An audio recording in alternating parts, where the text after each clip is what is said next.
اسلامی کہانی نیکی کا بدلہ نیکی۔ ایک گاؤں میں ایک غریب بڑھیا رہتی تھی۔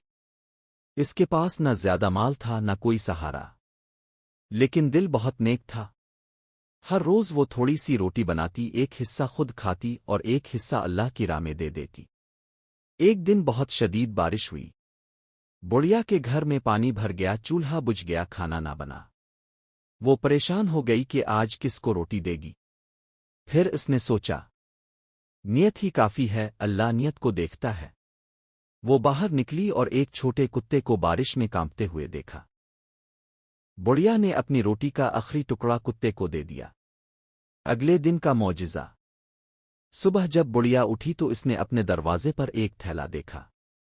اس میں آٹا، گھی، چاول، کچھ پیسے اور ایک خط تھا۔ کل بارش میں ہمارا قیمتی جانور گم ہو گیا تھا، آپ نے اسے پناہ دی اور کھانا دیا۔ یہ آپ کی محبت کا شکریہ ہے۔ بڑھیا کی آنکھوں میں آنسو آ گئے۔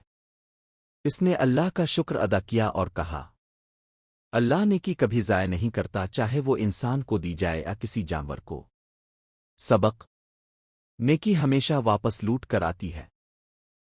اللہ ہر نیت کو جانتا ہے، چاہے کوئی دیکھے یا نہ دیکھے۔ انسان کی چھوٹی سی نیکی پہاڑ جیسا اجر بن کر مل سکتی ہے۔